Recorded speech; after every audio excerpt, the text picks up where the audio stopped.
Sunny got into professional wrestling at a very young age, bro.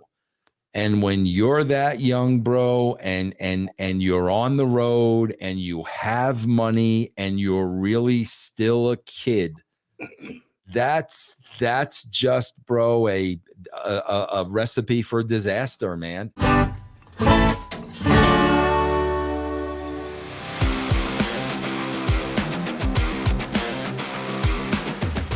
What is going on, everybody? This is Dr. Chris Featherstone here for yet another episode of the Wrestling Outlaws. You're raspy, buddy. You feel raspy. I feel raspy. I feel horrible right now. You sound like Al Snow does all the time now. Yeah, right. I don't know Al, but like I've known Al for a long time, and one day he had Al's voice, and then all of a sudden he had a totally different voice, and it's never changed back. So he had like a bad case of hiccups, I guess, and it completely changed his entire voice. That probably comes from the oftentimes yelling at his students from OVW, coaching them, and so he rarely raises his voice. He just kind of has a tone that's more direct, I would say. Well, the directness of the tone probably made him get a little bit of bassier, and the raspiness just came from Right. He is grizzled. No, but like, he's the definition of a surly old timer, and I mean that in the best way possible. Nice.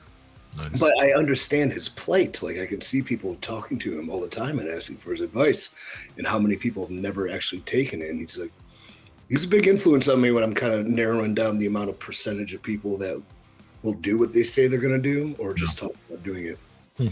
I said 3%. He thinks it's 1%. Debatable.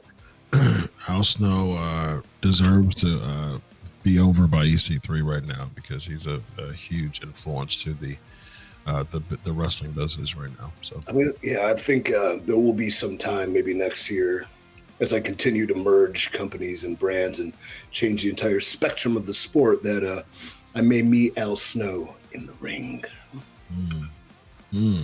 Could it be a battle of? Could it be a war of attrition?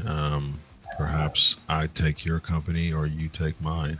Perhaps. I do remember one time we had conversations in his kitchen, and he likes to sip some whiskey, and I said something that kind of like fired him up, just something that kind of like poked the bear a little bit, and then he turned to me and he didn't yell, but that directness came out, and he's looked me dead in the eyes, and then I started looking at this guy, and I'm jacked and muscular and fit, and I was like, this dude would rip me apart. Like, I just saw like he's got real man hands, and just like, man, they don't make men like that anymore. Very nice. grizzled vet for you, man. All right, so let's talk about Sunny. So she unfortunately first got pled guilty for her crime that she was charged for, as far as the DUI, unfortunately leading to the end of someone's life, and she was sentenced for 17 years in prison. And this is something that there's been plenty of times and many times where she has been let go for DUIs and experiences where it could have caused people to die. Unfortunately, this did cause someone to die.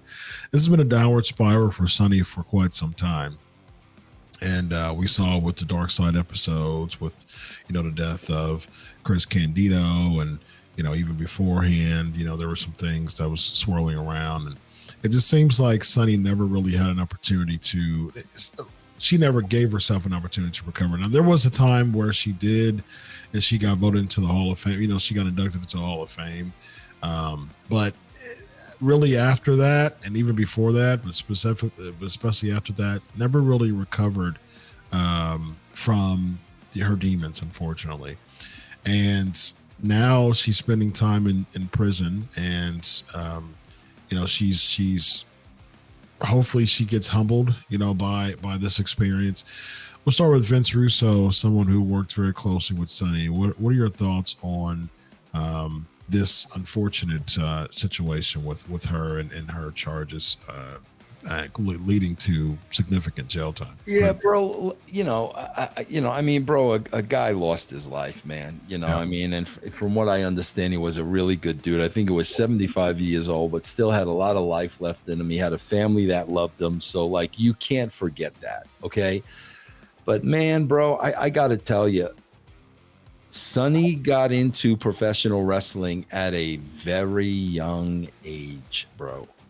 And when you're that young, bro, and you're on the road and you have money and you're really still a kid, that's just, bro, a recipe for disaster, man. And she did get in young, bro. She got in like 21, 22 years old. And, like I said, man, out on the road, money, partying, drinking, drugs, a lot of stuff that goes with professional wrestling. Bro, some people can handle it. Some people can't. I mean, it's really that simple. And, that just led her into a downward spiral, bro. And, I think that had a lot to do with it. I mean, I was very close to China. It was like very, very similar, except with China, it was once her career was over. Mm-hmm. She wasn't doing that stuff during her career. Mm-hmm. But it seemed like, Sunny was just, partying all along. It got worse and worse. Then I'm sure when Chris passed away, now all of a sudden, who's watching over her? Right.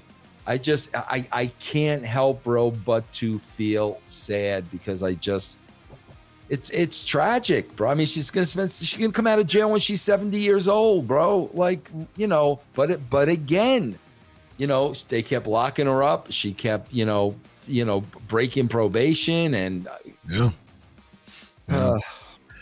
17 years. I mean, it's. First of all, this isn't her first rodeo with, alcohol-related charges. I mean, this is multiple times. And so, she didn't learn from the first to second, like it just kept going on and on. And so, unfortunately, when you let her go, when you let her out and don't really penalize all the other times, the worst, I mean, like all roads lead to killing someone, like that's the end game of continuing to let her out and not really giving her nothing but a slap on the wrist for all the other times that were near fatal, so, and it could have been fatal. This one ended up being fatal. So that's, one of my master's degrees in criminal justice, and I've had this conversation with a specialization in behavioral sciences, and I've had this conversation before as far as like, man, there's such ridiculous gaps a lot of times in the criminal system where they just let people go, and then they charge them when someone else's life is, done or near death, or like it's like, for instance, stalking cases for example. It's like, with the stalking cases, you're slapping someone on the wrist, just be careful, just get some cameras. And then when you get to a point of breaking and entering, like the life of the stalker, it's just the thrill is going to plateau and it's going to get worse.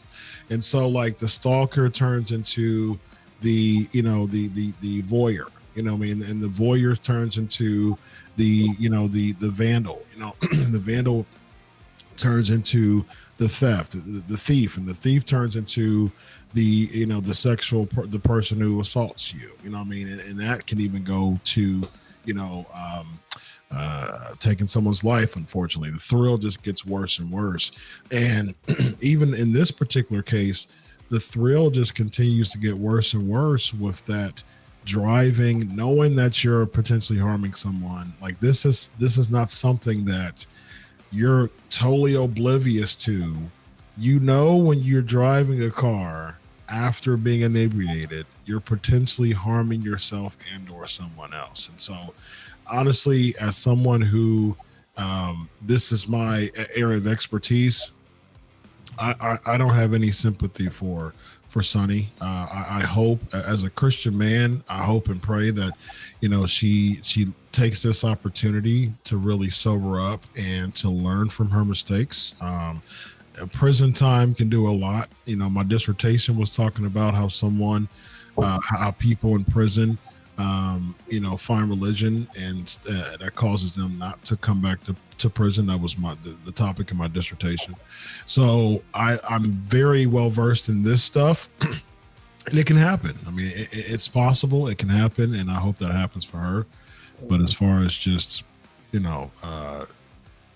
having sympathy and saying she should have got less time, or no, man. I mean, I don't have any sympathy for her for that. That was a decision that she made and she knew about it. So I hope that this punishment, I hope that this consequence for her actions leads her to make better decisions, when she gets out at 67 years old, or unless she gets out early on good behavior. So EC3, your thoughts? I really don't have a lot to add. It's very unfortunate. Tragic is the word you said. I would say that, you hope and pray for the victim's family that they find peace. You hope that you can't have that sympathy, but you do hope she finds her peace. And a wise man once told me, I'm sorry, this one right here. We were discussing why everything happens for a reason. And I was kind of like, I don't believe that. And then he said, well, look at it like this. All things happen for a reason because everything brings you closer to God. And I was like, you know what? I can buy that. That makes sense. So hopefully the family, victim, her, they all find peace and are closer to God. Sure. Chris, it's like, bro, I'm telling you, man, I've seen this so many times, and, I like shake my head at it because I wasn't raised this way. Bro, there are people that don't know right from wrong. And I'll give you a perfect example with Sunny. Bro, I was backstage one time, and it was around the girls' locker room, and there was nobody around. Whatchamacallit, good old Gertrude there. What's Gertrude? Yeah, what's her name? Come on, she was married to why am I drawing a blank now? Keith. She was married to come on, bro. Gertrude. Well, that's a real name. What's her face? Come on. I don't know who Gertrude is. I think I vaguely know who you're talking about. No, you guys know who I'm talking about. She was with Goldust for a while. What's her name? Oh, Terry Reynolds? Vachon. Luna Vachon. Oh, Luna Vachon. Oh, okay, gotcha.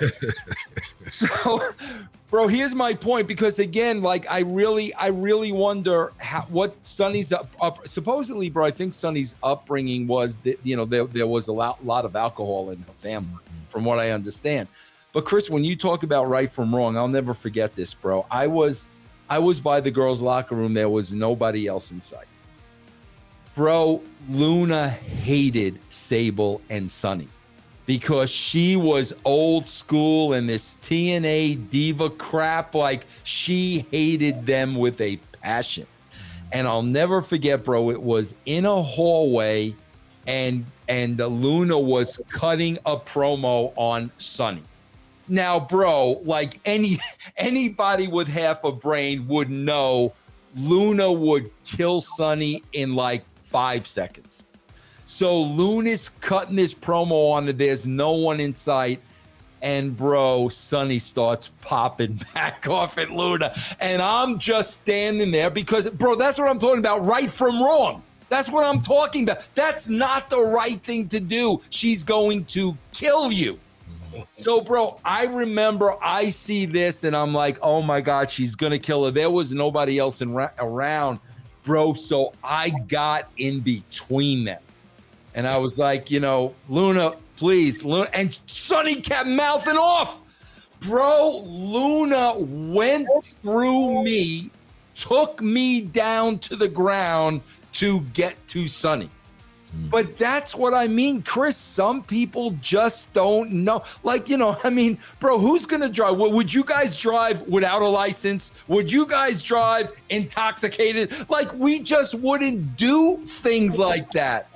Some people just don't know right from wrong, man. I wouldn't say that they don't know right from wrong, because that would make someone clinically insane, and it's a very rare percentage for someone to be clinically insane. I just think sometimes, especially with the situation that you gave, I think that was a power trip. You know what I mean? I think Sunny knew that she had more stroke in the business at the time than Luna did, and she can say whatever she wanted to and do whatever she wanted to. And if there was an argument between the both of them coming in Vince's office and they both were shouting at each other and had a shouting match, which one is going to be released? I mean, like, Luna's going to be the one to be released, because Sable's the poster. She's the poster model. She's the one who's bringing the eyes into the company. So she knew that, and so she used it to her advantage, man. It was a well, yeah. That story I told, it was Vince Russo who said that to me, just so, because I just did the point. You remember that?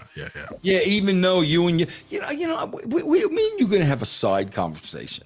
What have I done? We found out what's his face a couple of weeks ago. What's his face has your phone number. We found out I had a problem with that. Now you're in some secret society with Chris Daniels and talking about me with Christian Cage. I've mentioned the secret society a couple times. We need to have a conversation. Yeah. All right, I'll let them handle that off camera. So that means that's our closure, ladies and gentlemen. We got Vince Russo, former WWE head writer, WCW world champion. We got former two-time TNA, current NWA world's heavyweight champ. That makes him AEC three-time world heavyweight champion, OVW national champion, and they're making waves. So yes, indeed. Yes. Give OVW some love as well. Absolutely, rightfully so. And I am Dr. Chris, and this is the Wrestling Outlaws. And I wish that everybody have a good night. I'm going to give me some rest. Have a good night. So long.